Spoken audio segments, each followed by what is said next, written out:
नमस्कार, अब दुनिया की फटाफट बुलेटिन में आप सभी का स्वागत है और नजर डालेंगे आज के खास खबरों पर। यूजीसी के नए नियमों पर सुप्रीम कोर्ट ने गुरुवार को रोक लगा दी। नियमों को अस्पष्ट और दुरुपयोग की संभावना वाला बताया है। शीर्ष अदालत ने केंद्र और यूजीसी को नोटिस जारी कर जवाब मांगा। मामले की अगली सुनवाई 19 मार्च को होगी।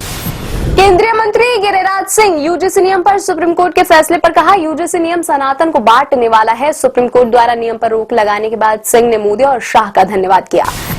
यूजीसी के नियमों पर सुप्रीम कोर्ट के फैसले के बाद बसपा प्रमुख मायावती ने कहा, यदि यूजीसी नियमों के लिए गठित कमेटी में स्वर्णों को भी रख लिया जाता तो इतना बवाल नहीं होता।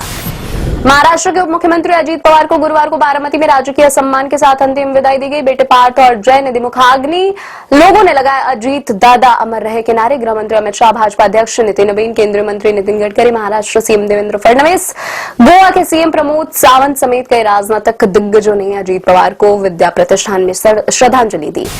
भाजपा के सौरभ जोशी चंडीगढ़ के नए मेयर चुने गए। उन्हें कुल 18 वोट मिले।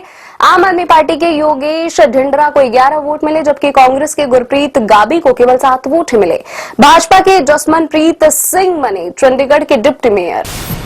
वित्त मंत्री निर्मला सीतारमण ने गुरुवार को लोकसभा में आर्थिक सर्वेक्षण पेश किया। लोकसभा की कार्यवाही दिन भर के लिए स्थगित। रविवार को संसद में पेश होगा बजट। कांग्रेस के वरिष्ठ नेता शशि थरूर ने पार्टी अध्यक्ष मल्लिकार्जुन खड़गे और लोकसभा में विपक्ष के नेता राहुल गांधी से मुलाकात की। इस अहम बैठक के बाद थरूर ने पार्टी नेतृत्व से मुलाकात पर खुशी जताई है। उन्होंने इस चर्चा को बहुत अच्छा और सकारात्मक बताया। आवारा कुत्तों के मामले में न्यायमित्र गौरव अग्रवाल की दलीलें सुनने के बाद सुप्रीम कोर्ट ने फैसला सुरक्षित रखा। इस मामले में शीर्ष अदालत के पूर्व आदेशों में संशोधन के अनुरोध वाली याचिकाएं दायर की गई थी। राष्ट्रीय राजधानी दिल्ली में बृहस्पतिवार सुबह 5 स्कूलों को बम से उड़ाने की ईमेल के जरिए धमकी मिली। जांच के बाद अफवाह साबित हुई ये धमकियां। इन धमकियों के बारे में सुबह करीब 8:30 बजे सूचना मिली, जिसके बाद कई सुरक्षा एजेंसियां मौके पर पहुंचे और परिसरों की व्यापक तलाशी ली गई। टीएमसी की प्रमुख और पश्चिम बंगाल की मुख्यमंत्री ममता बनर्जी के नेतृत्व में पार्टी का एक प्रतिनिधिमंडल अगले सप्ताह सोमवार शाम को मुख्य निर्वाचन आयुक्त ज्ञानेश कुमार से मुलाकात करेगा। मुख्य निर्वाचन आयुक्त कुमार ने प्रतिनिधिमंडल को 2 फरवरी को शाम 4 बजे मिलने का समय दिया है। दिल्ली की अदालत ने 2020 के दिल्ली दंगों के आरोपियों की जमानत नामंजूर की। 3 आरोपियों सलीम मलिक, अतहर खान और पूर्व विधायक ताहिर हुसैन को नहीं मिली जमानत। सीजेआई सूर्यकांत ने न्यायपालिका के कामकाज को अधिक प्रभावी बनाने और लंबित मामलों की संख्या कम करने के मकसद से तकनीक आधारित प्रशासनिक पहलों की घोषणा की। कहा, हम न्यायपालिका के कामकाज को अधिक प्रभावी बनाने और लंबित मामलों की संख्या कम करने के लिए एआई का उपयोग करने की कोशिश कर रहे हैं। मध्य दिल्ली के पहाड़जंग स्थित एक होटल में बुधवार और बृहस्पतिवार की दरमियानी रात आग लग जाने से 3 लोग झुलस गए। अधिकारियों ने बताया इनमें से एक की हालत गंभीर है। अमेरिकी राष्ट्रपति डोनाल्ड ट्रंप के ईरान को धमकी के बीच नाटो सदस्य तुर्की उसके पक्ष में खड़ा हो गया है। तुर्की के राष्ट्रपति एर्दोगन ने ट्रंप के समक्ष ईरान पर त्रिपक्षीय शिखर सम्मेलन आयोजित करने का प्रस्ताव रखा है।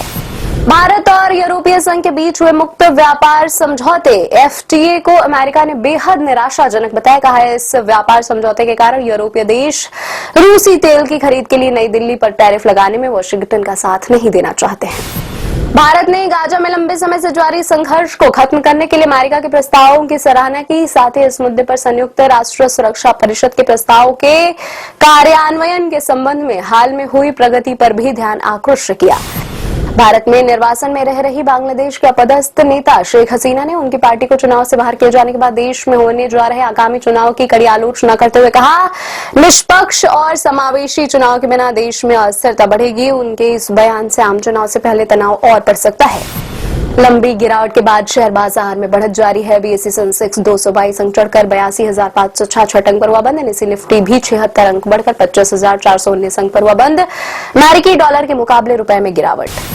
रणवीर सिंह के खिलाफ बेंगलुरु में दर्ज हुई एफआईआर। एक्टर पर लगा हिंदू धार्मिक भावनाओं का अपमान करने का आरोप। रणवीर ने एक इवेंट में उतारी थी कंतारा में दिखाई गई चावुंड देव की नकल। देव को महिला भूत करने का भी लगा है आरोप।